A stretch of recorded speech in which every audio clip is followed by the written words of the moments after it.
नमस्कार, मैं चित्रंजन कुमार और आप देख रहे हैं सीतयोग न्यूज। वह सीतयोग न्यूज जो सीतयोग खबर के डिजिटल प्लेटफॉर्म है और इस प्लेटफॉर्म पर एक शुरुआत की गई है द एजुकेशनल टॉक्स।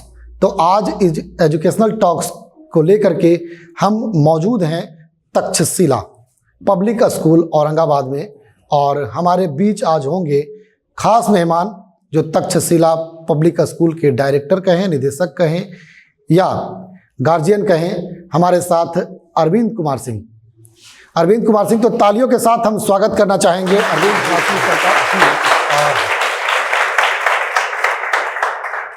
सर, इस एजुकेशनल टॉक्स में बहुत बहुत स्वागत है आपका। सबसे पहले मैं आपको तक्षशिला के प्रांगण में आप आए हैं, इसके लिए मैं आपका शुक्रगुजार हूँ और हम लोग को मौका दिए हैं आपकी अपनी बातों को जन जन तक रख सकें। जी, अभी तो मैं आपके समक्ष रख रहा हूँ जी, लेकिन मेरी आवाज़ निकली है तो कदाचित दूर तलक जाएगी जी, ऐसा मुझे उम्मीद है, ऐसा मुझे प्रतीत होता है।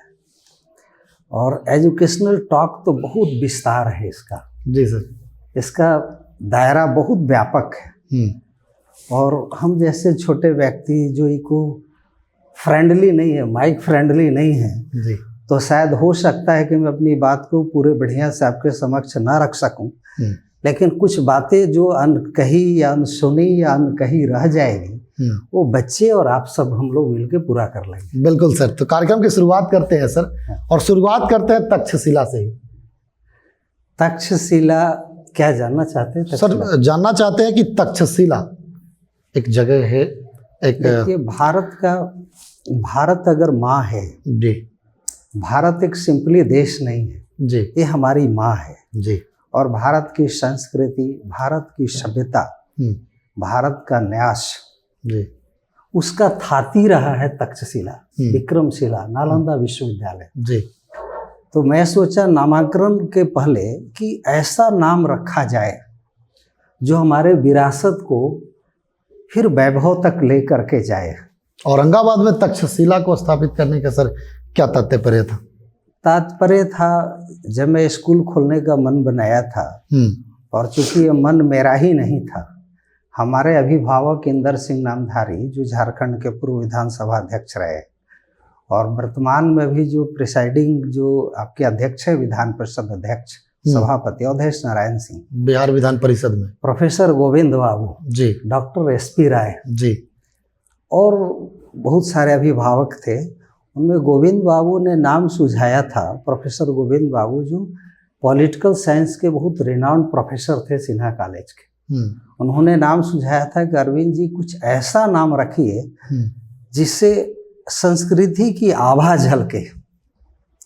जो अभी शिक्षा की स्थिति है वो पुरातन शिक्षा और नई शिक्षा मिलकर एक नई दिशा दे। बिल्कुल, ये अभिप्राय था। तो तक्षशिला नाम रखा गया जो पाकिस्तान में अवस्थित है और तक्षशिला का मतलब होता है कि तक्ष मतलब योग्य बनाना, काट करके योग्य बनाना, पत्थर को काट काट करके मूर्ति का रूप देना, ये तक्षशिला का अर्थ है। तरसना। और आप तो पत्थर है नहीं, आप जीवित जनमानस हैं, आप में चैतन्यता है, तो आप लोग को थोड़े ही प्रयास में मैं तक्षशिला का रूप को साकार कर लूँगा। यही सोच करके मैं तक्षशिला नाम रखा था और शायद आपको भी अच्छा लग रहा होगा। बिल्कुल सर, अच्छा लगा।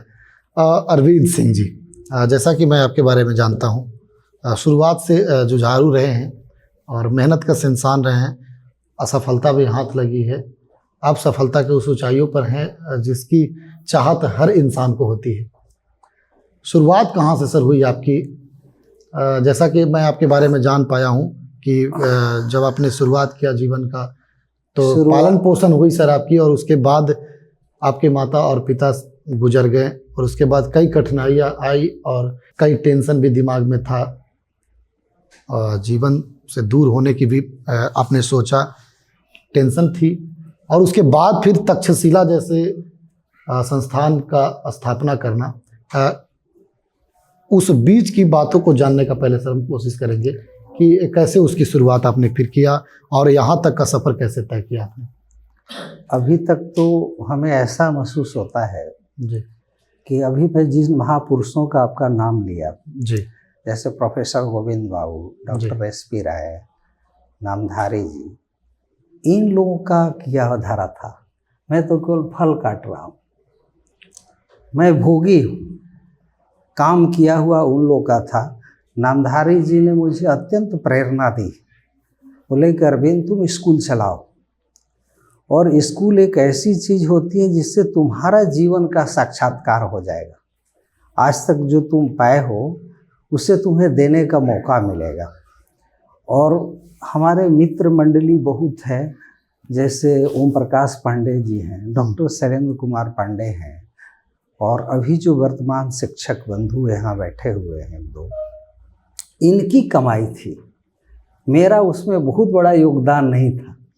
एक मेरा नाम हो सकता है, मैं अकेले कहूँ कि मैं इस स्कूल को खड़ा कर दिया तो बेईमानी होगी। ये सबका सामूहिक प्रयत्न रहा है। हो सकता है कि मेरा फिनेंशियल एफर्ट इसमें ज़्यादा लगा हो, लेकिन जो शिक्षक दिन रात करके पहले पैसे के अभाव में भी यहाँ काम किए हैं और अच्छे अच्छे बच्चे दिए हैं। हमारे यहाँ के बच्चे हैं, आपको किंग जॉर्ज में, पीजीआई किंग जॉर्ज में है, कुछ बच्चे इसरो में हैं, बहुत सारे बच्चे एसआरएफ जेआरएफ होल्डर हैं, नहीं नालंदा मेडिकल कॉलेज में बच्चे हैं। तो सिर्फ ये मेरी कमाई नहीं है, हाँ मेरा भी एक योगदान रहा है, जैसे सारे शिक्षकों का रहा है वैसे मेरा भी एक योगदान रहा है। और रही बात समस्या का, तो समस्याएं तो आती हैं, समस्याएं ना आए तो जीवन का मजा ही अधूरा रह जाएगा। मैं एक यूपीएससी की तैयारी करता था, तो आईएएस तो नहीं बन सका, चपरासी भी नहीं बन सका, कोई लायक नहीं था। मैं एक प्रोमिनेंट कोचिंग था, संजीव जी प्रोमिनेंट कोचिंग चलाते थे, वो प्रोफेसर गोविंद बाबू के लड़के, तो वहीं मैं पढ़ाता था। तो वहीं सारे विद्वान प्रोफेसरों से मुलाकात होती थी, प्रोफेसर एस.पी. राय से मुलाकात होता था, गाहे बगाहे प्रोफेसर टी.एन. सिन्हा से मुलाकात होता था, सेमिनार में मैं भाग लेता था। तो उनकी प्रेरणा से, अंतः प्रेरणा से मैं इसको साकार कर पाया। इसलिए आज मैं अपना अगर नाम देता हूँ कि मैंने विद्यालय बना दिया, वो कर दिया, वो कर दिया, तो बेईमानी होगी। एक सवाल है सर, ये तो आपकी जीवन की बात हो गई, आप संघर्षों से आगे बढ़े हैं, कई लोगों का सहयोग भी प्राप्त हुआ, कई लोगों का सानिध्य भी प्राप्त हुआ। एक सवाल है सर, जेन्युइन सवाल है, अभी बच्चों पर सर पढ़ाई का जो दबाव है वह सर बढ़ता जा रहा है, और इसका बढ़ता जा रहा है तो इसका जिम्मेदार सर कौन है? जो पढ़ाई का दबाव बढ़ते जा रहा है, कई तरह की टेक्निकल पढ़ाई हो या और भी कई तरीका हो पढ़ाने का, पढ़ाई का, तो वो दबाव जो है वो बच्चों पर दिया जाता है, तो इसका जिम्मेदार कौन है सर? देखिए, इसका जिम्मेवार कोई खास एक व्यक्ति नहीं है, या खास स्कूल या कॉलेज नहीं है जी, या खास सिस्टम नहीं है। एक इस तरह का माहौल बन गया है कि आपको कुछ पाना है। नहीं, भारत की इतनी विशाल जनसंख्या है, 130 करोड़ से अधिक जनसंख्या हो गई, और यहाँ जो आईआईटी का जो टेस्ट होता है वर्ल्ड का टफेस्ट टेस्ट है, क्योंकि सबसे बड़ा कारण है जनसंख्या। एक पर एक मेधावी लोग हैं, उनमें से काट करके छांट करके कुछ लोगों को निकालना है, तो कंपटीशन तो स्वाभाविक है कि बहुत ज़्यादा हो जाएगा जी। लेकिन आफ्टर ऑल मैं कहूँगा कि जो शिक्षा पद्धति है, शिक्षा के बारे में जो लोगों का सोच है, वो बहुत अच्छा नहीं है, बहुत प्रशंसनीय नहीं है। हमसे पूछा जाए कि ये जो गला काट प्रतियोगिता है, इसको मैं कहूँगा गला काट प्रतियोगिता, यह भ्रंश शब्द है, बढ़िया शब्द नहीं है, लेकिन being a teacher I am using this very word here, कि ये गला काट प्रतियोगिता है। पढ़ाई का मतलब पाना नहीं होता है, पढ़ाई का मतलब छोड़ना है, शिक्षा का मतलब छोड़ना है, पाना नहीं है जी। अनवारंटेड एक्यूमुलेशन करना एजुकेशन नहीं है। कुछ भी ऐसी चीज़ नहीं है जो बाहर से आती है, सारी चीज़ अंदर से आती है, और अंदर अगर आप ज़्यादा कचरा भर लीजिएगा तो पढ़ाई तो बढ़िया से नहीं हो पाएगा जी। इसका मतलब पढ़ाई मतलब होता है कि अवगुण को छोड़ना, चित्त को साफ करना। और अभी जो हालात है कि एकदम टर्म एंड कंडीशन, सभी गार्जियन के पास क्या है कि मेरा बेटा वो एकदम आईटेरियन होना चाहिए, डॉक्टर होना चाहिए, इंजीनियर होना चाहिए, जो मैं न कर सका वो मेरा बेटा करे, मेरी बेटी करे, ऐसा लोग अपने एक्सपेक्टेशन यानी कि अभिभावक जिम्मेवार हैं इस पर, अभिभावक जिम्मेवार है, बच्चों को चाहते हैं कि हम इंजीनियर बना दे, डॉक्टर बना दे, शिक्षा पद्धति भी जिम्मेवार, और बच्चा चाहता है कि हम कुछ और करें, लेकिन वह जिम्मेदारी का आभास अभिभावक कराते रहते हैं। हाँ, वो एक सोसाइटी में जैसी परिपाटी बन जाती है ना, देखा देखी, इंसेप्शन, फलना का बेटा ये बन गया, वो कार्बन कॉपी एक कार्बन कॉपी करने के चलते बहुत सारे बच्चों का अपना इंडिविजुअल नैक है, उनका जो इंस्टिंक्ट है वो समाप्त हो जाता है। प्रत्येक व्यक्ति में डिफरेंट काइंड्स ऑफ पोटेंशियल्स है, सब व्यक्ति का अपना अपना कुछ नैसर्गिक गुण है जी। उस गुण को क्या करते हैं हम लोग कि जबरदस्ती एजुकेशन इम्पार्ट करने के चक्कर में उसके स्वाभाविक गुण को हम लोग नष्ट कर देते हैं, और इसके पीछे पूरे समाज का परसेप्शन ऐसा है, ये नहीं कि इंडिविजुअल किसी व्यक्ति का परसेप्शन है। अगर हम अलग तरीके से सोचने लगेंगे तो अभिभावक या समाज हमारे यहाँ बच्चों को भेजना छोड़ देगा। अच्छा, ये भी बात है सर, ये भी एक बहुत बड़ी बात है।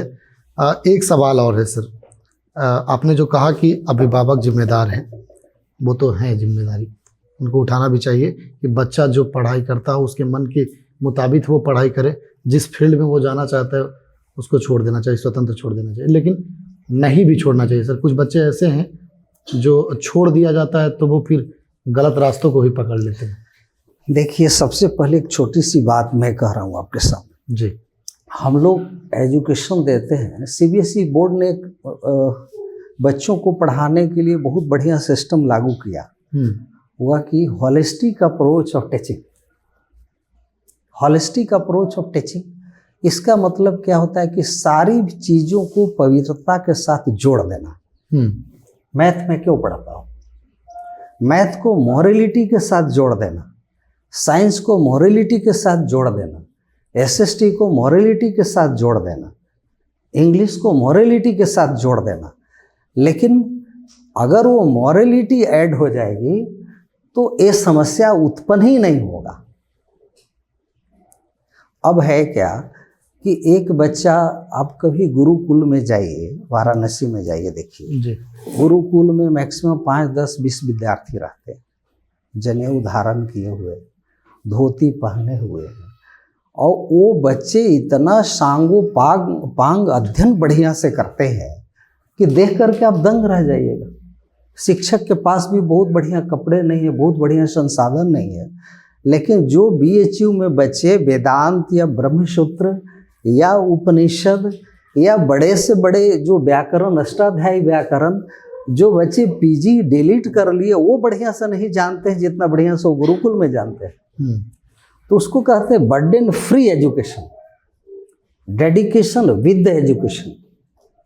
लेकिन यहाँ क्या है, स्मार्ट क्लासेस तो हो जाते हैं, लेकिन अंदर से हम स्मार्टनेस नहीं आ पाती है, अंदर से नहीं आ पाता है जी। बाहर से हम राम का डायलॉग बोल लेते हैं, लेकिन अंदर से हम राम नहीं रहते। तो this is the very contradiction amidst the student, amidst the teacher जी। टीचर भी एक स्टीरियोटाइप है कि हम आएंगे तो ऐसे ही पढ़ाएंगे।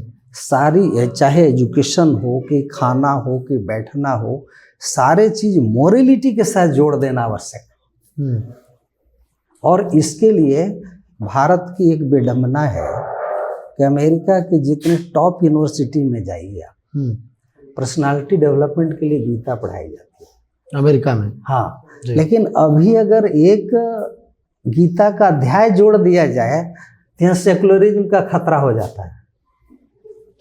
नहीं, भारत में हो जाता है। अभी आप जर्मनी में जाइए तो भारत के अपेक्षा 10 गुना ज्यादा संस्कृत का कॉलेजेज है वहाँ। हायर एजुकेशन पर उतना बढ़िया से रिसर्च है, लेकिन हम लोग क्या करते हैं, एजुकेशन फॉर द वोमिटिंग।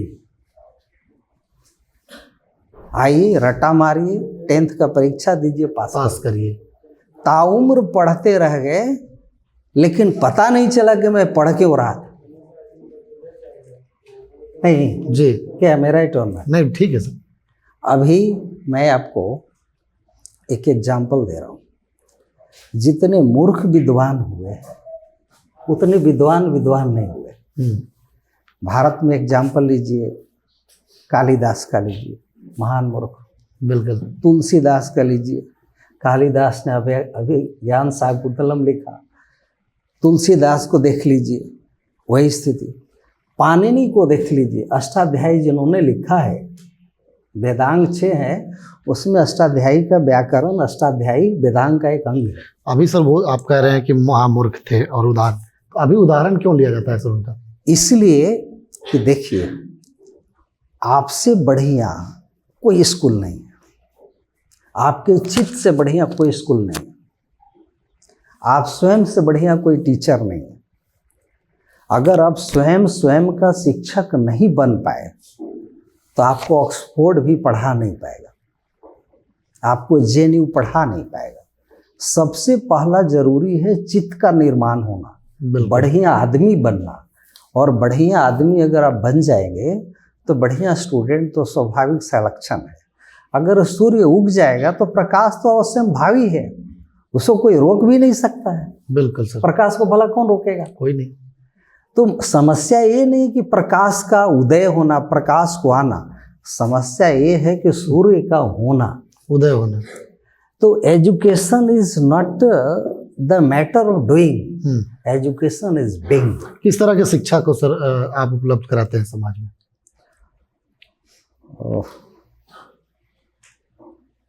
इतना निर्दयी प्रश्न आपको नहीं करना चाहिए। नहीं, सवाल तो आता है सर।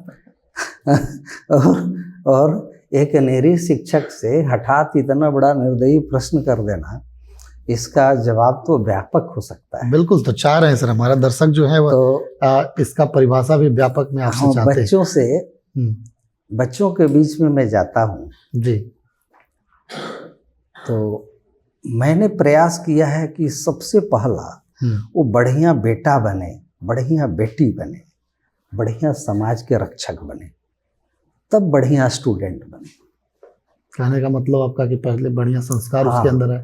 और पढ़ने का 3 ही माध्यम है। मैं अक्सर प्रेयर में गीता की बातें बच्चों के बीच में कहते रहता हूँ जी।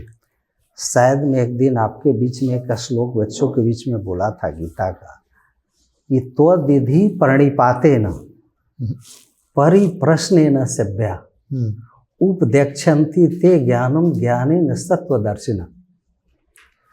पढ़ने का 3 ही माध्यम है। पहला प्रणिपात करके, प्रणिपात मतलब सामने झुक करके, प्रणाम करके। दूसरा आदर पूर्वक प्रश्न करके, और तीसरा सेवा करके। नहीं जी, एजुकेशन कम से कम गिव एंड टेक नहीं हो सकता है, एजुकेशन कम से कम व्यापार नहीं हो सकता है, एजुकेशन श्रद्धा हो सकता है। लेकिन आज तो सर व्यापारीकरण खोल करके किया जा रहा है शिक्षा में। देखिए, कुछ तो प्राइमरी आवश्यकता है। जैसे सपोज कीजिए मैं यहाँ प्राइवेट स्कूल चलाता हूँ, तो एटलीस्ट मिनिमम फी तो चाहिए जिससे शिक्षकों का भरण पोषण हो सके। बिल्कुल सर, स्कूल बढ़िया से चल सके। लेकिन इसका मतलब ये ना होना चाहिए कि पैसा ही होना चाहिए एजुकेशन पिछले पायदान पर। और पैसा का भी एक लिमिटेशन होना चाहिए कि हाँ, there must be the such a fee, such amount of the fee, minimum requisition होना चाहिए। और उतने अमाउंट में बच्चों को आप शिक्षा दे सकें। लेकिन अब तो व्यापारीकरण तो हो ही गया है, इससे कोई डिनाई नहीं कर सकता है। स्कूल वाले तरह तरह का बहाना बना करके कि ये फी तो वो फी, तो वो फी नहीं, और बच्चों से लेते रहते हैं। और अभिभावकों से जितना ज़्यादा फी लेगा उतना ही बढ़िया एक्रेडिशन भी मिलता है कि वो इतना बढ़िया फीस लेता है, ज़्यादा पैसा लेता है, इसका मतलब कि जरूर बढ़िया स्कूल होगा। अच्छा, ये भी अवधारणा है लोगों के बीच में। मतलब जो ज़्यादा पैसा लेते हैं वो अच्छा शिक्षा देते हैं। हमारे बच्चे हैं, प्रश्न कर सकते हैं। जाएंगे सर बच्चों के बीच में। लेकिन अभी हमारा जो क्वेश्चन है आपसे कि आप सर किस तरह का शिक्षा लोगों को देते हैं, बच्चों को देते हैं? उसी पर सर पहले विस्तार से चर्चा करें। जैसा कि आपने कहा कि ये बड़ा कठिन प्रश्न है और देखिए, इसका विस्तार से बताएं। मैं शायद क्लास 10th में एक दिन मैं इसी विषय पर चर्चा कर रहा था। क्या कभी मैं चर्चा किया? जी। एक व्यक्ति ने विवेकानंद से प्रश्न किया कि what is difference between the ordinary person and extraordinary person. I am going to relate this version to the education here. उसे एजुकेशन से मैं जोड़ने जा रहा हूँ कि what is difference between the ordinary person and extraordinary person. Vivekananda का एक बहुत सिंपल जवाब था कि difference between the ordinary person and extraordinary person lies in the degree of concentration. एक साधारण और असाधारण व्यक्ति में सिर्फ एक पतली सी रेखा है, पतली सी धागा है। वो धागा क्या है कि उसका कंसंट्रेशन का इंटेंसिटी क्या है, मात्रा क्या है, बस। बच्चों को पढ़ाने के लिए ये जरूरी नहीं है कि इनको बहुत पढ़ाइए, बच्चों को पढ़ाने के लिए जरूरी है कि पढ़ना कैसे है, तरीका कैसे हो। जैसे आपसे अगर कोई प्रश्न करे कि एजुकेशन है क्या, एक दिन मैं ओम प्रकाश सर से चर्चा कर रहा था, क्लास 10th में भी चर्चा कर रहा था कि एजुकेशन कोई वैसी फल नहीं है जो गिरेगा और आपके मुंह में आप खा जाइएगा। एजुकेशन एक प्रोसेस है, बायोलॉजिकल एक प्रोसेस है, इमोशनल एक प्रोसेस है।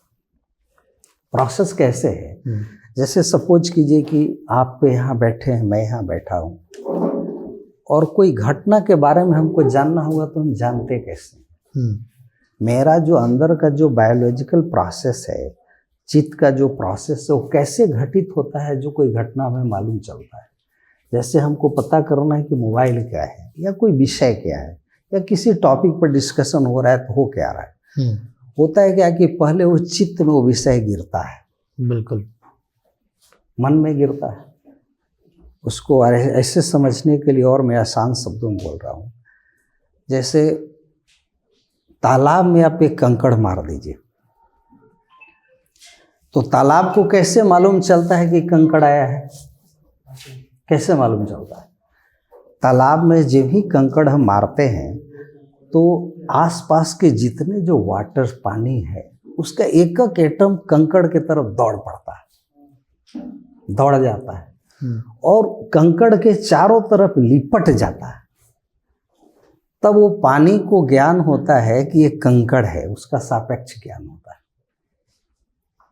अगर मेरा मन शांत है, बिल्कुल हम पीसफुल हैं, कंसंट्रेटेड हैं, कोई विषय अगर मेरे चित्त में गिरता है तो मेरा चित्त उसके चारों तरफ एक लेप लगा लेता है। अगर चित्त में वाइब्रेशन बहुत ज़्यादा है, मन आपका डिस्ट्रैक्टेड है, फोकस्ड नहीं है, तो आपको समझ में कम आता है। बिल्कुल समझ होता है हाँ। कि जैसे आप समझा रहे हैं, बच्चे आपको देख तो रहे हैं, हाँ, लेकिन उसको गहन नहीं कर पा रहे। जी। तो टीचर बार बार कहते हैं कि साइलेंट प्लीज, साइलेंट, या समझ में आ रहा है, क्वाइट, शांत रहो, शांत रहो। टीचर छड़ी पटकते रहते हैं या मुंह से बोलते रहते हैं कि शांत रहो, शांत रहो। आखिर शांत रहने के पीछे विज्ञान क्या है? तो उसका रीजन यही है कि जब ही अगर कोई विषय आपके चित्त में आता है तो अगर आपका एक साथ 4-5 विषय आ जाए, चित्त में गिरे, तो आधा उधर लग जाइएगा, थोड़ा सा उधर लग जाइएगा, थोड़ा सा उधर लग जाइएगा, तो आपको बढ़िया से समझ में नहीं आएगा। बिल्कुल। इसका मतलब क्या है कि रिएक्शन ही किसी चीज का आपका ज्ञान है, नॉलेज है। जी। रिएक्ट आप करते कैसे, चित्त पर आपका रिएक्शन कैसे होता है, मन पर आपका रिएक्शन कैसे होता है, वही नॉलेज है। तो इसलिए विवेकानंद ने कहा कि पावर ऑफ कंसंट्रेशन के अकॉर्डिंग कोई व्यक्ति नॉलेजेबल होता है। अगर आप बेहतर डांसर बनना चाहते हैं तो आपका कंसंट्रेशन का लेवल क्या है, उसके प्रोपोर्शनल में आप बढ़िया डांसर होइएगा। नहीं जी। अगर आप पेंटर बढ़िया बनना चाहते हैं तो कैनवास पर आपका ब्रश जितना पेनिट्रेटेड होकर के, कंसंट्रेटेड होकर के आप ब्रशिंग कीजिएगा, उतना बढ़िया चित्र उभरेगा। नहीं। जी। और दुनिया के जितने ज्ञान हैं वो आपके चित्त का, मन का रिएक्शन है। और अगर कंसंट्रेटेड आप नहीं हैं तो बढ़िया स्टूडेंट नहीं बन सकते। मैं आपको एक बहुत बड़े साइकोलॉजिस्ट का नाम बोल रहा हूँ, प्रोफेसर निहाई चिकजेन ने किताब लिखा है flow. Once I was discussing in the class, flow लिखा है। तो प्रोफेसर निहाई चिकजेन से CNN वाले इंटरव्यू ले रहे थे, कवरेज कर रहे थे। CNN channel. हाँ जी। तो कवरेज कर रहे थे। तो निहाई चिकजेन ने बोला कि quality of the person depends upon the quality of life. Quality of life मतलब आप कितना बढ़िया आदमी हैं, ये आपके लाइफ की क्वालिटी पर निर्भर करता है कि कितना बढ़िया आप आदमी होंगे। जैसे बाजार में बिना मतलब के झगड़ा में आप समय बिताते हैं, कोई व्यक्ति अध्ययन में बिताता है, कोई व्यक्ति बड़े बड़े लोगों को सानिध्य में बैठ करके बिताता है, सीखने की परंपरा से बिताता है, कोई गुरुओं के सानिध्य में रहता है, कोई बुजुर्गों अभिभावकों के चरणों के नीचे बैठता है, नहीं तो सीखता है। तो क्वालिटी ऑफ लाइफ, और quality of life depends upon the quality of concentration. और concentration means on what you are concentrating. आपका कंसंट्रेशन किस पर होता है। किसी को कंसंट्रेशन गलत सिनेमा देखने में है, जो दिन भर अपना लाइफ को स्क्रॉलिंग, मोबाइल पर स्क्रॉलिंग करने में बिता देते हैं। आएंगे सर, इस मोबाइल पर भी आएंगे। नहीं, आएंगे, स्क्रॉलिंग में बिता देते हैं। तो एक व्यक्ति का वे ऑफ परसेविंग, कंसीविंग पावर होता है 120 बीट पर सेकेंड।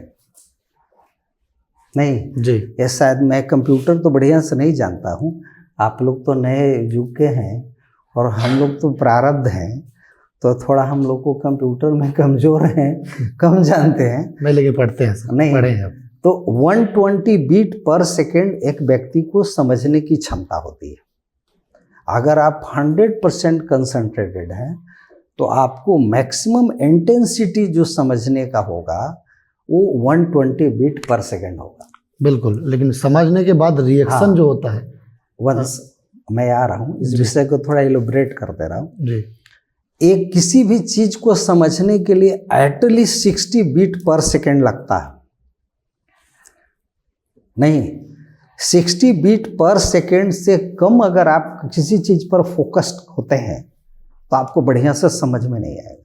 अगर टीचर पढ़ा रहे हैं, आपका कंसंट्रेशन का अमाउंट 60 बीट पर सेकेंड से कम है तो आपको समझ में नहीं आएगा, जिग जग रहेगा। नहीं, सपोज कीजिए एक स्टूडेंट और अगर आपके बगल में गप कर रहा है, बात कर रहा है, तो 60 बीट पर सेकेंड उसमें भी लगेगा। 120 बीट तो दो ही लोग को समझने में लग गया। मैं अरविंद हूँ, इसको समझने के लिए टोटली बॉडी को अवेयरनेस के लिए, टोटल ऑर्गन को फंक्शन करने के लिए 30 बीट पर सेकेंड लग जाता है। नहीं, इसलिए एक चाइनीज प्रीमियर का स्टेटमेंट था कि I am doing only doing. नहीं, एक बार में एक ही काम करना चाहिए। पढ़ाई का सबसे बढ़िया रहस्य है। बिल्कुल सर। तो ये आपने सर परिभाषित किया, हम चलते हैं बच्चों के पास भी चलेंगे सर, क्योंकि हमारे सामने में बच्चे हैं। तो उन लोग से पहले हम कुछ सवाल ले लेते हैं और हम विकास जी को चाहेंगे कि वो बच्चों के बीच में जाएं और बच्चों से जो सवाल है। सर, मेरा नाम विकास कुमार है। सर, आप अभी बोलें कि विवेकानंद ने ऑर्डिनरी पर्सन और एक्स्ट्रा ऑर्डिनरी के पर्सन के बीच एक डिफरेंस बताया जो उसका लेवल ऑफ कंसंट्रेशन है। तो ये level of concentration God gift होता है, नहीं? तो मतलब इसको इम्प्रूव कैसे करें? अच्छा सवाल है।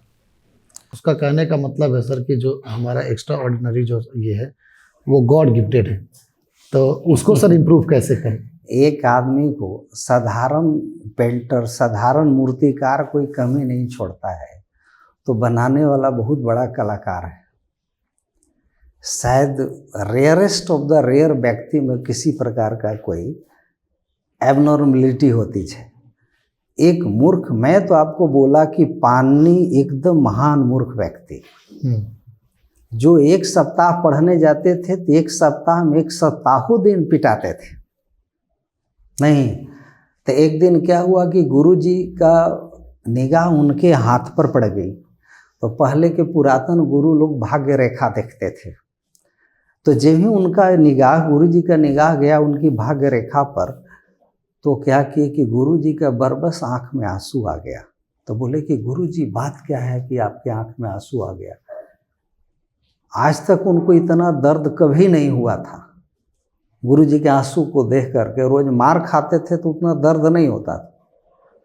तो बोले कि बेटा मैं तुम्हें नाहक पीटता रहा, तुम्हारे हाथ में तो विद्या रेखा है ही नहीं। पाणिनि को इतना कष्ट हुआ, लगा क्या कि गुरुजी मेरा पूरा हाथ मारते मारते खराब कर देते, शायद में उतना दर्द नहीं होता जितना दर्द मुझे आज सुन करके हुआ कि मेरे हाथ में तो विद्या रेखा है ही नहीं। पाणिनि घर पर गए, पहले गुरुजी से पूछ लिए थे कि विद्या रेखा गुरुजी इसमें होता कौन है। तो बताया कि ये जो सन लाइन है यही विद्या रेखा है जी। तो गए घर पर और चाकू लिए और चाकू से पूरा हाथ को चिर दिया, विद्या रेखा बना डाले। खाने के लिए दाहिने हाथ को तो चिर डाले थे, कपड़े लिपट करके माँ बोली कि बेटा खाना खा लो, तो माँ आज भूख नहीं, चूँकि हाथ तो पूरा कटा हुआ था। दूसरे दिन कटे हुए हाथ के साथ कपड़ा लिपटे हुए गुरुजी के पास गए और हाथ खोल के दिखाते हैं कि गुरुजी देखिए अब तो विद्या रेखा बन गया ना, अब मैं पढ़ जाऊंगा। आज इतिहास साक्षी है कि उतना बड़ा विद्वान पूरे विश्व में कोई नहीं हुआ। नहीं जी विकास जी, समस्या पढ़ाई एक फ्रैक्शन ऑफ सेकंड की घटना है। आपको जिस दिन एहसास हो जाएगा कि आप तेज हैं, तब दुनिया के सर्वोत्तम तेज लोगों में से एक होंगे। सिर्फ आपको यकीन नहीं होता है। पढ़ाई कंसंट्रेशन एक इवोल्यूशन है, आविष्कार है। आविष्कार मतलब समझते हैं क्या होता है? दर्पण को लीजिए और दर्पण के सामने सूर्य को प्रकाश पाने दीजिए। दर्पण पर जितना धूल जमा रहेगा उतना ही कमजोर रिफ्लेक्शन होगा, वीक रिफ्लेक्शन होता है ना जी। लेकिन दर्पण से धूल को झाड़ दीजिएगा तो रिफ्लेक्शन तगड़ा होना शुरू हो जाएगा। उसी तरीके से चित्त पर रिफ्लेक्शन, जिसी समय आपको ये जो धूल, ये जो कचड़ा जमा हुआ आपके ऊपर, इस कचड़ा को हटाने को कंसंट्रेशन कहते हैं, कचड़ा को हटाने को शिक्षा कहते हैं। बाय बर्थ प्रत्येक स्टूडेंट विद्वान होता है, केवल मूर्खता की चादर ओढ़ लेता है। उसको यकीन नहीं होता है कि मैं बढ़िया स्टूडेंट हूँ। जब ही उसको यकीन हो जाता है तो बड़ा साइंटिस्ट हो जाता है, बड़ा डॉक्टर हो जाता है, बड़ा इंजीनियर हो जाता है। नहीं, कभी तबले पर डांस किए आप लोग? डांस किए? इसमें कितने लोग डांस करते हैं? नहीं। एक लड़की बहुत अच्छा पिछले साल नर्तन की थी। नहीं, उसको कथक का जो नृत्य होता है वो तबले पर ही होता है। तो मैं आपको बता रहा हूँ, पैर से अपना पूछिए कि तुम डांस जानते हो, तो पैर बोला कि ना, हमको तो डांस नाम का कोई चीज़ पैर में दिख नहीं रहा है। लेकिन जब ही म्यूजिक बजने लगता है तो उसके पैरों से डांस फूट पड़ता है, नर्तन फूट पड़ता है। उसी तरीके से आपका कंसंट्रेशन जब ही चित्त साफ कर दीजिएगा ना, तो आपको पता चलेगा कि कंसंट्रेशन का अतिरिक्त आपके पास कुछ है ही नहीं। पानी का स्वभाव गंदा होना नहीं होता है, गंदगी बाहर से आके गिर जाता है। रियली में यू बाय बर्थ विद्वान है, कंसंट्रेटेड है, आप कचड़े बाहर से अपने में डाल लेते हैं और वही जमा हो जाता वही जमा हो जाता है। बिल्कुल। और कोई सवाल है? आप अपने सवाल से सेटिस्फाइड हो गए? ले जाइए, माइक ले जाइए।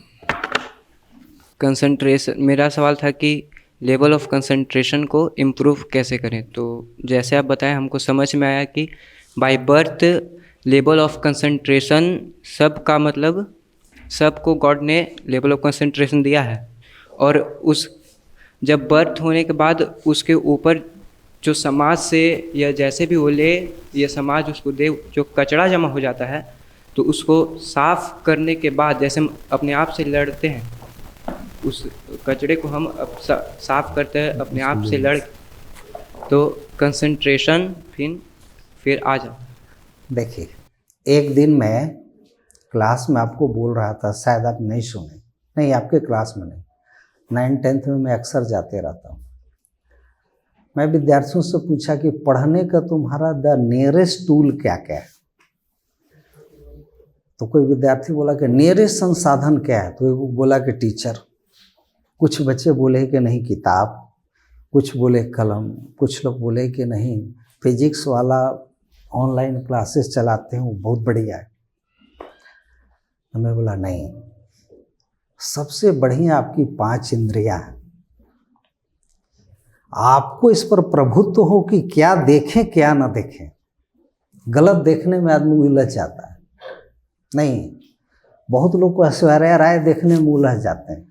ऐश्वर्या राय तो जीवन में कभी नहीं मिलेगी, उनका जीवन तो नरक हो गया, लेकिन उनको इस पर कमांड नहीं होता है कि हमको क्या देखना है क्या नहीं देखना है। एक व्यक्ति राम की प्रतिमा देखता है और एक व्यक्ति नग्नता को देखता है। क्या सुने क्या न सुने इस पर आपका कमांड हो, नहीं क्या बोले क्या न बोले इस पर आपका कमांड हो, क्या खाएं क्या न खाएं इस पर आपका कमांड हो। मनुष्य और जानवर में सिर्फ यही अंतर है, ये जानवर में चैतन्यता नहीं होता है और मनुष्य में चैतन्यता होती है। और इसके लिए मेरा बस चले तो मैं सारे विद्यार्थियों को योग दर्शन पढ़ाऊं। बिल्कुल नहीं, आप अपने सवाल से सेटिस्फाइड हैं? चलिए दूसरा कोई है तो बताइए। विकास जी ले जाइए। सर, जैसा कि मेरा नाम अजय कुमार है, मैं वर्ग कक्षा 10th में पढ़ता हूँ। जैसा कि आपने बताया सर कि मैं यूपीएससी की तैयारी किया था, जैसे लेकिन हम मतलब आईएएस चाहे कुछ पद पे नहीं गए, तो सर के द्वारा पूछा गया कि आप पे कोई मतलब बोले कि एजुकेशन जैसे पेरेंट्स के द्वारा फोर्स लगाया जाता है कि आपको आईआईटी करना है चाहे आईएएस बनना है, तो आप पे भी किसी का फोर्स दिया गया था, चाहे आपने क्यों नहीं आईएएस की तैयारी मतलब आपका क्यों नहीं हो पाया, इसके पीछे कुछ रीजन? देखिए हम ही लोग के सवाल से ये हाँ, सवाल निकाल लिया है। मैं 8th क्लास में पढ़ता था। 8th क्लास में मेरा एडमिशन हुआ था, सरस्वती पूजा का दिन था और मेरे पिताजी का हार्ट अटैक हो गया था और माँ वो घंटे घंटे बेहोश होते रहती थी। तो खाना भी बनाते थे, गाय का गोबर भी खींचते थे, पढ़ाई भी करते थे, खेती भी करते थे। और वो एकदम उसको कहेंगे कि कम उम्र का अवयस्क बालक कितने कितने काम करे, और अंदर में लालसा थी कि बहुत बड़ा आदमी बनना है। तो कोई भी चीज़, रॉकेट उतना ही दूर तक जाता है जितना दूर के लिए उसके पास ईंधन भरा रहता है, ईंधन भरा रहता है। तो थोड़ा लड़ते, फिर थक जाते, फिर गिर जाते। ग्रेजुएशन जब ये हुआ कि ग्रेजुएशन के बाद कि आईएएस की तैयारी करनी है और तैयारी में जम के किया, तो हम लोग के समय पढ़ाई लिखाई का ऐसा व्यवस्था था, गांव में रहते थे कि मैथ जो जानता है वो बढ़िया विद्यार्थी है।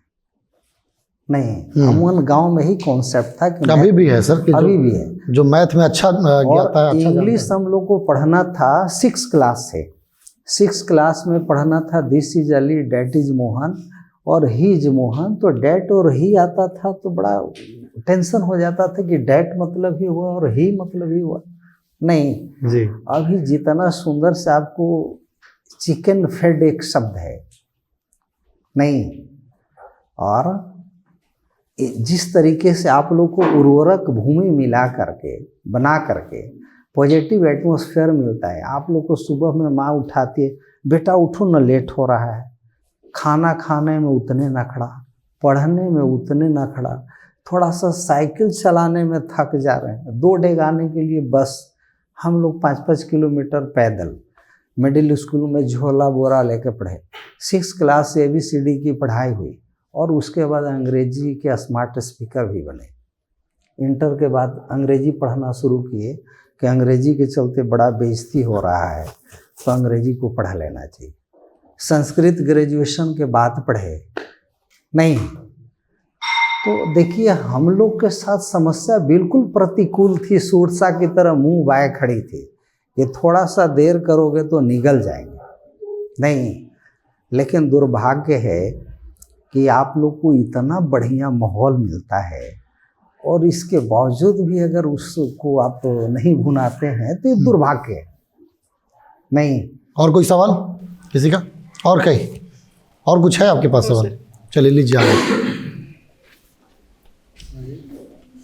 सर मेरा नाम कोमल राज है और मैं कक्षा 9th में पढ़ता हूँ। मेरा सवाल ये है कि सर एजुकेशन का मतलब ये होता है कि बड़ा होकर नौकरी लेना, या फिर एजुकेशन का मतलब कुछ और भी होता है आपके अनुसार? फिर से सवाल करिए एक बार। आपका प्रश्न फिर से कीजिए। सर मेरा प्रश्न ये है कि एजुकेशन का मतलब क्या होता है, जैसे बड़ा होकर नौकरी लेना या फिर कुछ और अपने लक्ष्य को हासिल करना? वाह, बढ़िया तो सवाल। जितना बड़ा हो उससे बहुत बड़ा प्रश्न है तुम्हारा। नहीं, अच्छा है सर। हाँ, एजुकेशन का मतलब नौकरी लेना नहीं होता है मेरे हिसाब से।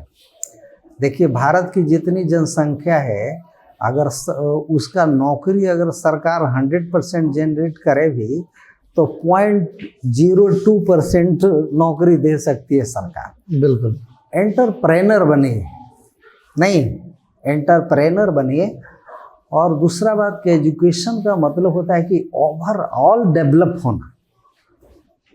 जैसे एक आदमी बहुत बढ़िया बाह अगर लंबा होता है तो उसको लोग अजान बाहू बोलते हैं। जैसे महात्मा गांधी को बोलते थे कि अजान बाहू है, महाराणा प्रताप के बारे में बोलते हैं अजान बाहू। लेकिन पैर एकदम छोटा हो, बाह बहुत लंबा हो तो अजान बाहू का कोई मतलब नहीं रह जाए। नहीं जी, एजुकेशन का मतलब कि ओवरऑल डेवलपमेंट होना चाहिए, अंदर से लेके बाहर तक। आपका आर्थिक, आपका सामाजिक, आपका आध्यात्मिक, आपका सांस्कृतिक और राष्ट्रीय चेतना का विकास होना चाहिए। एजुकेशन का मतलब यही। बिल्कुल समझ गए।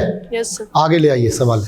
मैं अनुष्का सिंह और मेरा सवाल सर से ये है कि जो विभिन्न वर्गों में आरक्षण स्टूडेंट को दिया गया है, जात के बेसिस पे या और भी कई बेसिस पे, तो ये क्या बच्चों की शिक्षा को प्रभावित करता है और कितना ये सही है? अच्छा सवाल है सर कि तेज बच्चा जो होता है वो आरक्षण की वजह से जैसे 60 नंबर लाता है और आरक्षण की वजह से 40 नंबर लाने वाला बच्चा को नौकरी मिल पा जाता है, नौकरी मिल पाता है या फिर वो सेटिस्फाई हो जाता है, सफल हो जाता है। रिजर्वेशन का डेडली अगेंस्ट है, डेडली अगेंस्ट है, और रिजर्वेशन के पक्ष में नहीं। इसका मतलब नहीं कि किसी जाति के विपक्ष में मैं नहीं। नहीं, ये बिल्कुल बेईमानी है। अगर देश को विकसित करना है तो ह्यूमन रिसोर्सेज को बढ़िया से इस्तेमाल करना जानना पड़ेगा देश को। और जिस देश का ह्यूमन इंडेक्स इतना नीचे जा रहा हो और उसका सही रिसोर्सेज का इस्तेमाल नहीं हो रहा हो, तो दुर्भाग्य है देश का और दुर्भाग्य है इन नेताओं का। I am telling with the voice of thunder here कि shame on you if such a policy is encouraged. अगर इस तरह की पॉलिसी को प्रेरणा मिलती है तो लज्जाजनक बात है। रिजर्वेशन आर्थिक आधार पर होनी चाहिए और रिजर्वेशन उनकी नौकरी में नहीं होनी चाहिए, रिजर्वेशन व्यवस्था में होना चाहिए। अगर उनका पढ़ने का संसाधन नहीं है तो सरकार उनको संसाधन दे, नहीं सरकार उनको बेहतर एजुकेशन दे। लेकिन सरकार आईटेरियन बना दे, इंजीनियर बना दे, ये दुर्भाग्य है देश का। सरकार डॉक्टर बना दे, देश का दुर्भाग्य है। आप उनको बढ़िया प्लेटफॉर्म दीजिए। ये तो बनाया जा रहा है सर, अभी बढ़िया प्लेटफॉर्म दीजिए। चूंकि क्या है ना कि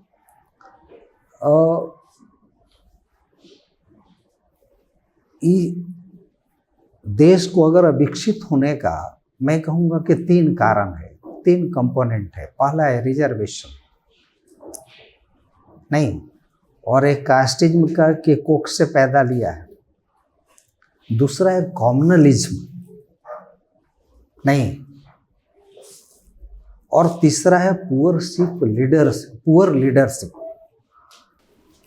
नहीं, ये रिजर्वेशन ठीक नहीं है, देश के लिए बहुत घातक है। तो बच्चों की शिक्षा को ये प्रभावित करता है। शिक्षा को तो प्रभावित, शिक्षा को नहीं करता है, नौकरी को करता है। शिक्षा को कैसे प्रभावित करे? शिक्षा को प्रभावित करता है, इट मीन्स कि जो कम भी पढ़ रहे हैं बच्चे वो भी कम नंबर के साथ भी नौकरी को गेन कर ले रहे हैं। सॉरी, मैं आपके प्रश्न को बढ़िया से नहीं बिल्कुल समझ पाया, इसके लिए सॉरी। हाँ, शिक्षा को प्रभावित करता है और बच्चों को, अच्छे बच्चे जो देश के लिए अच्छा कर सकते हैं, हमारे समाज का, हमारे राष्ट्र का नाम रोशन कर सकते हैं, उनको एकदम बैरियर लगा करके उनको रोका तो जाता है रिजर्वेशन के द्वारा। और मैं इसके फेवर में नहीं। इसको दूर कैसे किया जा सकता है सर? रिजर्वेशन की पॉलिसी को दूर कैसे किया जा सकता है?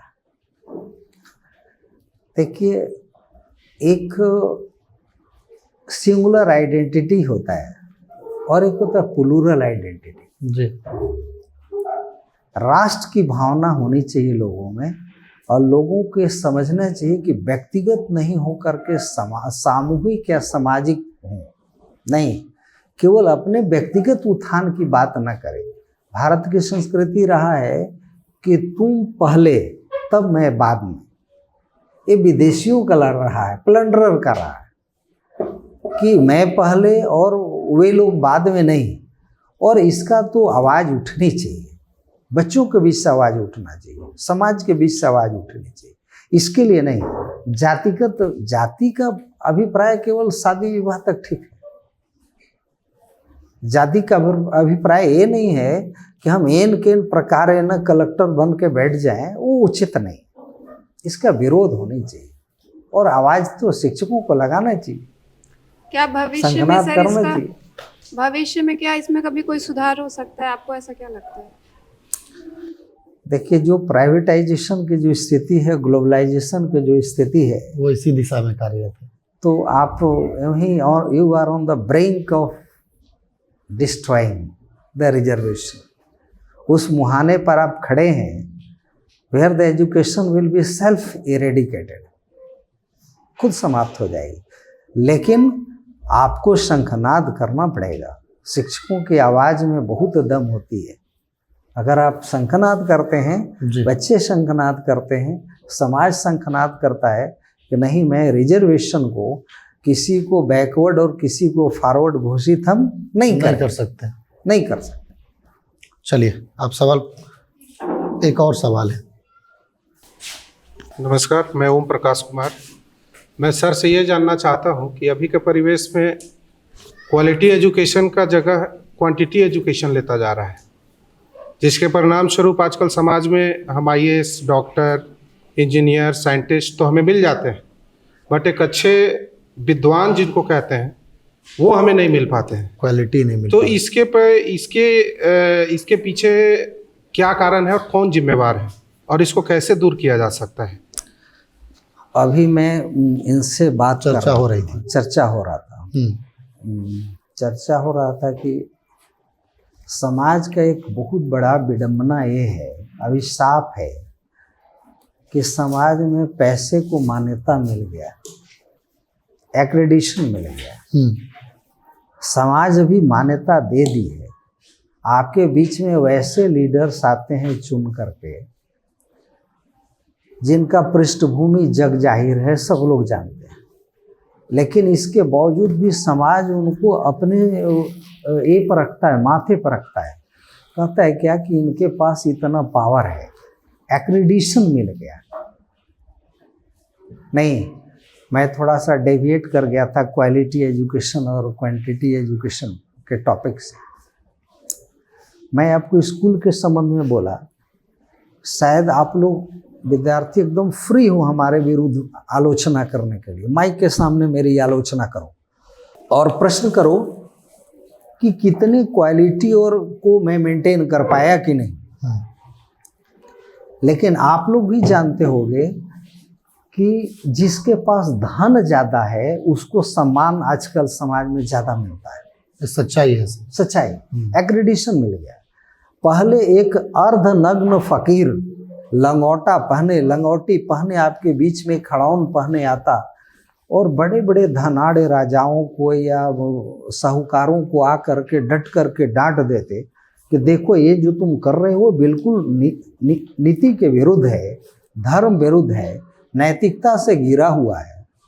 तो सारे लोग उनका सहस्र स्वागत करते और उनके आदेश को मानते। पहले होता था कि वाक सिद्धि होती थी कि जो बोलते हैं वो करते हैं कि नहीं। लेकिन अब क्या है कि एडवर्टीजमेंट का, चाहे वो एजुकेशन का सेक्टर हो, इकोनॉमिक सेक्टर हो, सोशल सेक्टर हो, एडवर्टीजमेंट का युग आ गया है।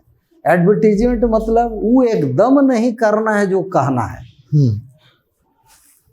कहने के विपरीत करते हैं, उसको एडवर्टीजमेंट कहते हैं। भैया आपने ऐसा प्रचारित किया था कि मैं ये करूँगा वो करूँगा, मैं स्कूल खोलूँगा तो मैं ऐसे पढ़ाऊँगा वो पढ़ाऊँगा, एडवर्टीजमेंट में ऐसे किए थे। बोले वो तो एडवर्टीजमेंट था ना। एडवर्टीजमेंट मीन्स एकदम डायरेक्टली है कि इल्यूजन, भ्रम, नॉट क्रिस्टल क्लियर नहीं जी।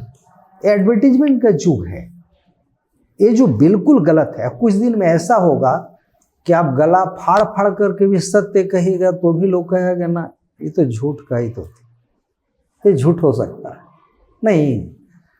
तो ये सबसे बड़ी विडंबना क्या है, क्वालिटी अंदर से आती है।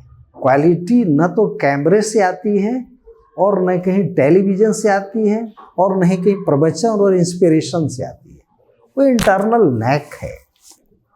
चर्चा की कड़ी को हम और आगे बढ़ाएंगे, उससे पहले हम जानने का प्रयास करेंगे। कोई और बच्चा का सवाल है?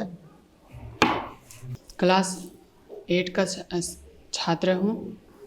मेरा ये सवाल है, मैं खुद को देखा हूँ, मैं खुद को ध्यान से देखा हूँ कि मैं पढ़ने के अलावा सब चीज़ में ठीक हूँ। मैं ऐसा भी नहीं कि मैं पढ़ने में पूरा वीक हूँ हमको, लेकिन पढ़ने में थोड़ा सा और नॉलेज, पढ़ने में और थोड़ा सा चाहिए। उसको सुधारने के लिए सर कुछ बताइए। मतलब सब कुछ में तुम ठीक ठाक हो, बस और चाहते हो कि इम्प्रूवमेंट हमारे अंदर आए। हाँ, और मैं पढ़ने में बस मीडियम पे ही हूँ, उसको और इम्प्रूवमेंट चाहिए। बैठ जाइए। चलिए, और कोई सवाल है?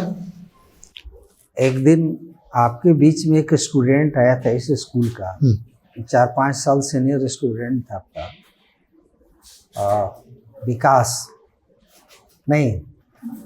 विकास जो है MD कर चुके हैं PGI से, लखनऊ से। तो बोला कि सर हम कोचिंग में जाते थे पढ़ने, तो विकास का यहाँ रोल नंबर 20-22 रहता था, पढ़ने में ठीक नहीं था, हमेशा डांट सुनता था।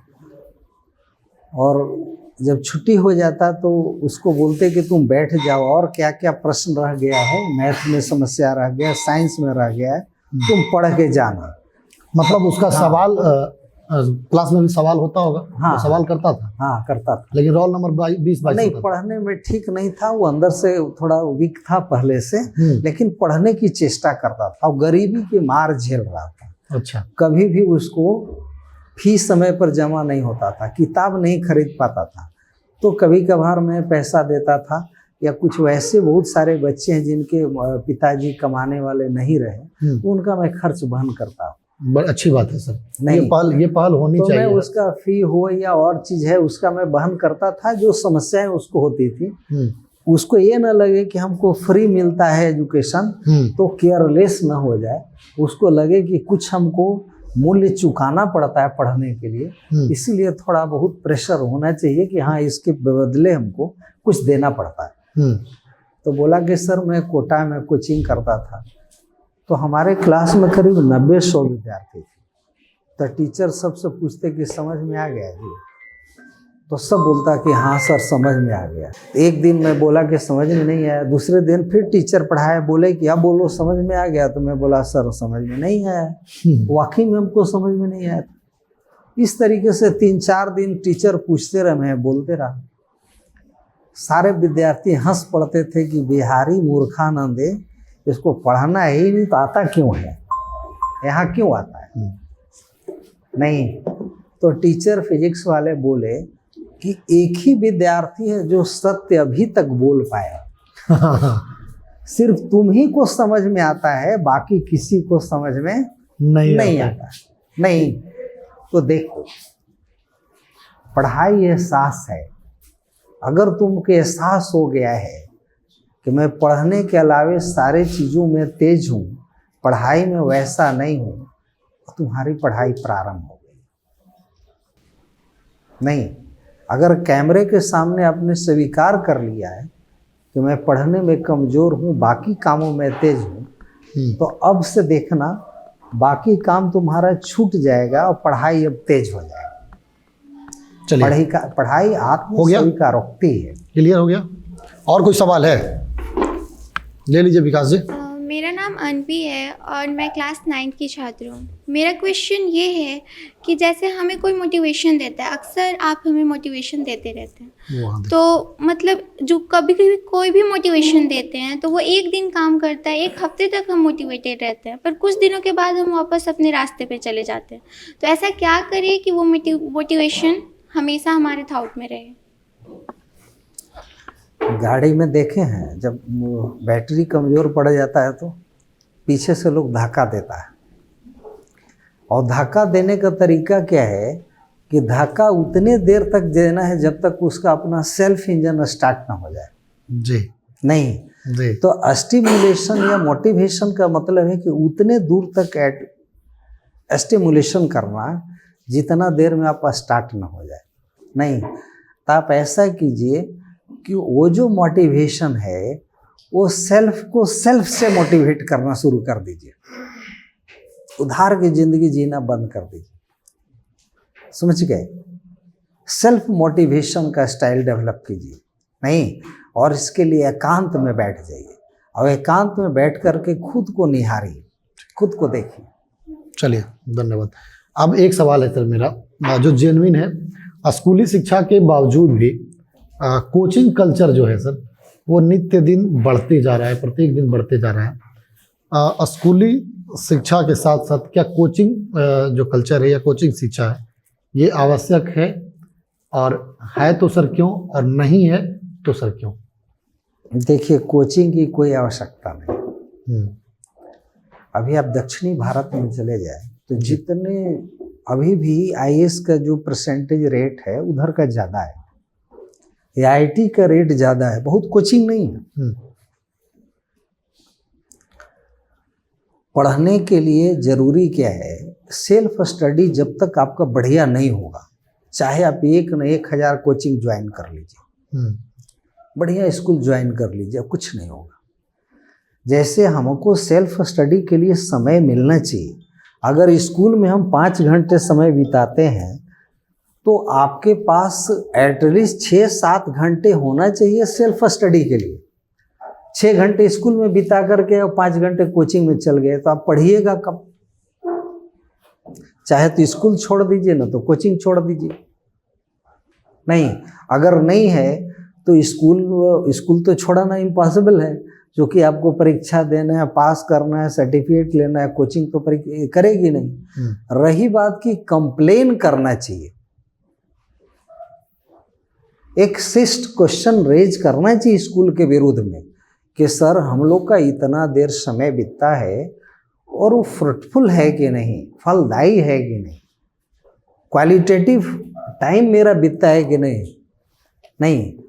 तो कोचिंग कॉन्सेप्ट अच्छा नहीं है, लेकिन चूँकि लोगों को अब आजकल है क्या कि लेस एफर्ट मैक्सिमम गेन चाहते हैं कि मैं न पढ़ूं, मेरे बारे में शिक्षक पढ़े, ऊपर से बस चले तो माँ पढ़े, पिताजी पढ़े, लेकिन मैं न पढ़ूं। वो इनडायरेक्ट डोर खोजते हैं तो कोचिंग में जाते हैं लोग। दूसरा, मैं अनुशासनहीनता एक जबरदस्त बीमारी देख रहा हूँ। बिल्कुल सर, अनुशासनहीनता एक ऐसी बीमारी उत्पन्न हो गई है कि हम लोग आईएससी में पढ़ते थे। मैं आईएससी में सिन्हा कॉलेज में पढ़ा हूँ, तो बीएससी में पटना कॉलेज चला गया था। आईएससी में मैं मार खाया हूँ। प्रोफेसर CS पांडे ने पूरे क्लास में इतना कस के मारा कि 5 उंगली का दाग मेरे गाल पर छप गया। हम लोग साइकिल से चढ़ के कभी कॉलेज के कैंपस में नहीं घुसे, नीचे उतर के घुसे। लेकिन अब क्या है कि आम जगह तो दूर है, शिक्षक के सामने भी लोग अनुशासनहीनता करने में थोड़ा सा शर्म नहीं करते। हमसे ज़्यादा उनको मोबाइल पढ़ाता है, हमसे ज़्यादा उनको सिनेमा पढ़ाता है, हमसे ज़्यादा उनको रील पढ़ाता है। हम यहाँ 5 घंटा पढ़ाए, 6 घंटा मोबाइल कुछ और पढ़ा दिया उनको। तो ये आपको डिसाइड करना है कि करना क्या है।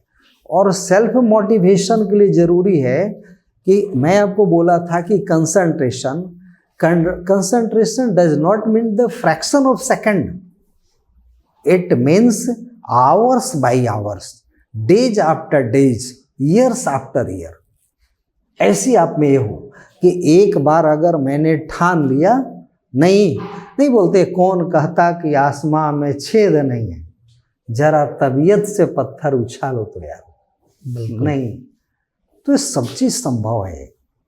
मैं बोला, भगवान बुद्ध बोलते थे कि आपो दीपो भावा, अपना दीपक खुद बनो, अपनी प्रेरणा खुद बनो, बढ़िया शिक्षा हो जाएगी। मोबाइल की आपने बात किया था सर, अभी देखा जाता है जैसे ट्रेन में सफ़र करते होंगे आप, या कहीं बैठे हुए होते हैं सामूहिक जगह पर, तो बातें होती रहती है, लेकिन 4 लोग बैठे हुए हैं तो चारों लोग जो हैं वह मोबाइल में सर मशगूल होते हैं। देखिए, मीडिया का तो पॉजिटिव और नेगेटिव दोनों इस्तेमाल होता है जी। मैं भी मोबाइल देखता हूँ, लेकिन मोबाइल में ऐसे ऐसे स्पीकर्स आते हैं, ऐसे ऐसे थिंकर्स का भी स्टेटमेंट आता है। लेकिन बच्चे तलवार से नहीं खेलते। अपने सेंटिमेंट को कंट्रोल करना आसान काम नहीं है, योगी भी कंट्रोल नहीं कर पाता। एक आदमी को अपने ट्रैक पर आने में 20 मिनट लगता है। एक बहुत बढ़िया एक सेंटेंस है कि कंज्यूमरिज्म, जो कंज्यूमर मार्केट का एक स्टेटमेंट है, if something is free then you are sold. अगर कोई चीज फ्री में मिलता है तो आप बेचे जाते हैं। नहीं, इसको सोशल डायलेमा कहते हैं। 90% बच्चों का कैरियर बर्बाद कर देता है। बच्चे ही नहीं, बड़े बड़े लोगों का जो अच्छा सोच सकते हैं, अच्छा पढ़ सकते हैं, उनका पूरा समय खा जाता है मोबाइल। और इसमें ऐसा AI के सिस्टम से, या जिस प्रकार का इसमें सिस्टम होगा, अगर एक बार किसी प्रकार का अगर आप देखते हैं तो उसी टाइप के चीज़ के ऑप्शन को आपको भेजते रहता है। वो चेक करते रहता है कि ये जो उपभोक्ता है वो इसका लाइक और डिसलाइक क्या है। नहीं तो थोड़ा सा डिस्ट्रैक्ट आप हुए तो आपको ये बर्बाद कर देगा। इसलिए मैं भी इसके पक्षधर हूँ ऑस्ट्रेलिया की तरह कि बच्चों को एटलीस्ट 18 साल से कम उम्र के बच्चों को मोबाइल और ये सोशल मीडिया बैन हो जाना चाहिए। बैन होना चाहिए, बैन हो जाना चाहिए। आप विद्यालय में सर बैन रखें कि नहीं अपने? विद्यालय में तो मोबाइल कभी किसी को यूज नहीं करने देता। अच्छा, कभी नहीं, बैन है। एकदम बैन रहता ही है मेरे विद्यालय में। और बच्चे क्या, बूढ़े बिगड़ रहे हैं। आजकल मोबाइल से बूढ़े लोगों का समय प्रोडक्टिव नहीं जाता है, डिस्ट्रक्टिव समय जा रहा है। रील और रियल में सर कितना अंतर है? क्योंकि आजकल जो बच्चे हैं वो रील्स की ओर ज़्यादा भागते हैं, शॉर्ट्स वीडियो देखते हैं, स्क्रॉल करते हैं। चूँकि क्या है ना कि बाल कटाने से अगर कोई अमिताभ बच्चन बन जाता तो बड़ा सरल काम था। नहीं बिल्कुल सर। आज लोग शॉर्टकट में बाल कटा करके कोई अमिताभ बच्चन बनना चाहता है, और तो वो नहीं चलेगा। बनेगा ही नहीं सर कोई, बनेगा ही नहीं कोई बाल कटवाने के बाद अमिताभ बच्चन। आज हम लोग के सामने एक बहुत बड़ी समस्या है, क्योंकि हम लोग तो बहुत ज़्यादा फेस करते हैं ना, सुबह से शाम तक एक एक बच्चों का एक्टिविटी चेक करते हैं। तो उसमें मैं देखता हूँ कि बहुत सारे बच्चे आते हैं जो मोबाइल पुत्र हैं, कुरकुरे पुत्री हैं, कुरकुरे खा करके जवान होते, पास्ता खा के जवान होते, नहीं घर में काम नहीं करते। और ये मोबाइल कल्चर हो गया है एक प्रकार का कल्चर डेवलप हो गया। और मोबाइल बहुत बच्चों का इंटेलिजेंस जो है ना, उसकी ब्रेन की कैपेसिटी खत्म कर देता है, कंज्यूम कर लेता है।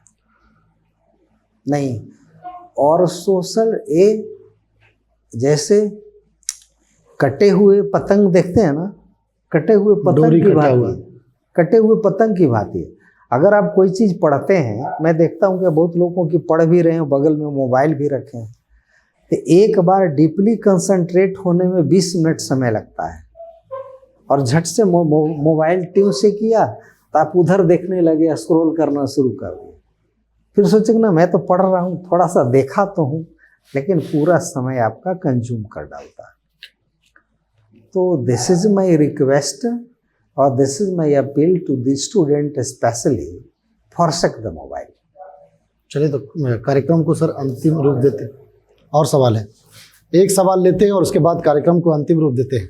जैसा कि सर अभी आपने बताया कि जो मोबाइल है या सोशल मीडिया है वो बच्चों का टाइम या जो युवा है या जो बूढ़े हैं सबका समय खाता है, तो उससे बचने का क्या क्या उपाय हो सकता है किसी भी वर्ग के लोग को? बचने का उपाय है कि मोबाइल से दूर रहिए। मन से तो आप दूर रहने की कला डेवलप नहीं किए, उससे डीपली पूछिएगा बचने का क्या उपाय है, तो उसका 8 चरण है। अच्छा, नहीं, पहला है यम, दूसरा है नियम, नहीं, तीसरा है आसन, चौथा है प्राणायाम, नहीं, 5वां है प्रत्याहार, 6ठा है धारणा, 7वां है ध्यान और 8वां है समाधि। लेकिन अगर आप ये काम करेंगे तब तो, ये काम तो बहुत डीपली बात करेंगे तब इस पर कभी बात करेंगे कि यम का पालन करके कैसे मन पर कंट्रोल किया जा सकता है। तो आप सूक्ष्म चीज़ पर तो कंट्रोल आसानी से नहीं कर सकते मन पर, तो कम से कम ग्रॉस चीज़ को तो दूर रखिए। नहीं जी सर, ग्रॉस चीज़ को दूर रखिए। सिंपल सा उसका साधारण अर्थों में उसका यही उपाय है कि मोबाइल से दूर रहिए। और सीधे अर्थों में इसका अभिप्राय क्या है कि एकदम स्वयं को कंट्रोल में रखिए, नियंत्रण में रखिए। तो स्वयं को कंट्रोल में रखने का कोई उसका नियम सर? देखिए, मैं आपको प्रोफेसर सेलिगमैन और निहाई चिगजे-निहाई के बारे में बोल रहा था। प्रोफेसर सेलिगमैन ने एक दिन स्पीच दे रहे थे वो, तो उन्होंने कहा कि the best way of living the life of the yoga life, जिस पर आदमी एकदम सेल्फ कोटेड और प्रूफ्ड हो जाता है, फिर उसको दुनिया में क्या हो रहा है कोई प्रभाव नहीं पड़ता। नहीं, एक गीता का एक मैं श्लोक बोल रहा हूँ आपके सामने। गीता में एक मेरा बहुत परम प्रिय श्लोक है कि ध्यायते विषयान पुंसः संगस्ते सुजायते, संगात संजायते कामा, कामा क्रोधो भी जायते, क्रोधात भवति सम्मोह, सम्मोहात स्मृति विभ्रमा, स्मृति भ्रंशात बुद्धिनाशो, बुद्धिनाशात प्रणश्यति। तो विषयों का संग से बचना एक योगी ही बच सकता है। इसलिए विद्यार्थी जीवन को ब्रह्मचर्य जीवन कहा जाता है। और जीवन जीना है तो ब्रह्मचर्य बन के जीना सीखिए, सारी चीज़ से दूर रह लीजिएगा। चलिए, तो बहुत बहुत धन्यवाद सर। हम अंतिम में बच्चों से चाहेंगे कि कार्यक्रम आपको कैसा लगा, एक स्वर में आप लोग बताइएगा। कैसा लगा कार्यक्रम आप लोगों को? बहुत अच्छा। तो ऐसे कार्यक्रम होनी चाहिए। चलिए, बहुत बहुत धन्यवाद।